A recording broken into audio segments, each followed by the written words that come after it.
Good day everyone. Today we're in the HennaSooq kitchen and we're going to be focusing on how to use honey and the benefits of using honey in your natural hair care recipes. Okay, so today we have some honey and we have some Cassia obovata, have some dried chamomile flowers, and some of those chamomile flowers right now soaking in hot water. You can also use chamomile tea bags for this recipe that we're going to be going over today.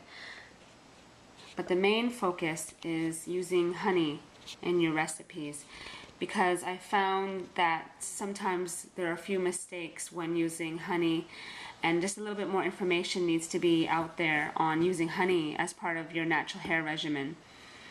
I also have a spatula. I like to use spatulas for mixing, and stainless steel bowls or sometimes glass bowls. I also have a hand strainer, very small hand strainer, which I like to use to strain teas usually, and especially the chamomile flowers that we have today. I'll be straining those with the strainer.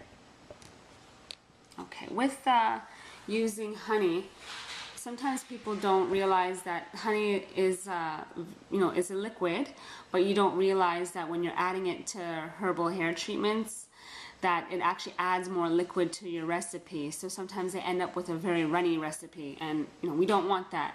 So for the chamomile flowers, or if it's tea, you could probably soak it for at least 20 to 30 minutes and let it cool down to warm.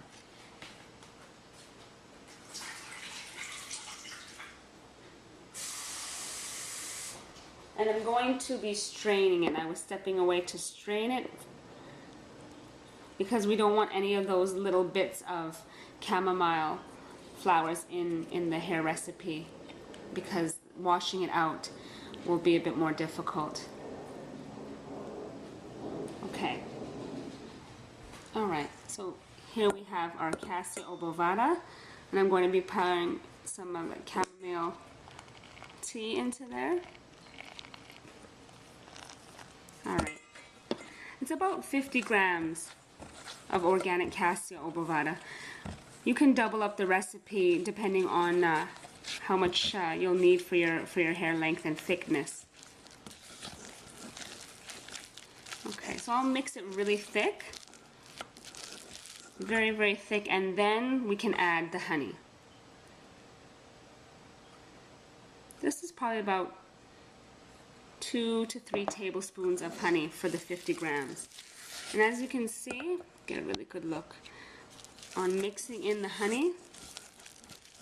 See, it adds more liquid. Honey is very good for your hair. It also acts as a natural hydrogen peroxide. Natural hydrogen peroxide with honey means that if you want to lighten your hair, it does lighten for some people. And also honey is very rich in nutrients, and it's very rich in moisturizing for your hair. But those people who want to lighten their hair, or sometimes even strip a little of the henna out, I found that this works really well, in particular this recipe. What had happened with me personally was that I found that the henna was going too dark, and when the henna that I was using was going too dark, I didn't really like it as much as I had used to, and I wanted something consistently more red rather than going dark.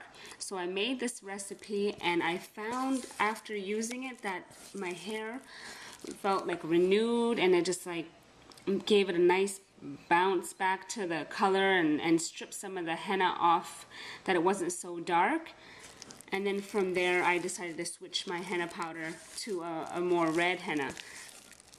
But this recipe is very, very nice for deep conditioning, and even those who want golden tones, this is a nice, very nice recipe. It's perfect because chamomile flowers give it a nice low yellow dye molecule, and the Cassia obovata has a very low yellow dye molecule as well.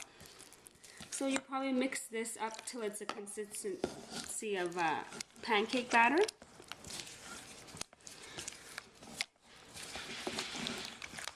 And you could let it sit for about 30 minutes to an hour. But if you really want to get golden tones, then you'll leave it up to about 2 hours up to possibly 12 hours.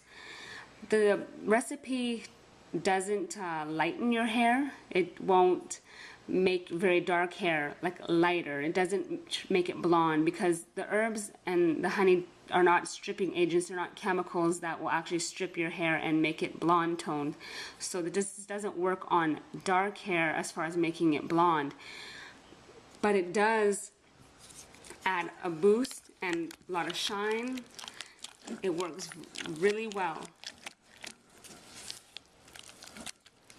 And this would be our Cassia. This would be a really good thickness to apply.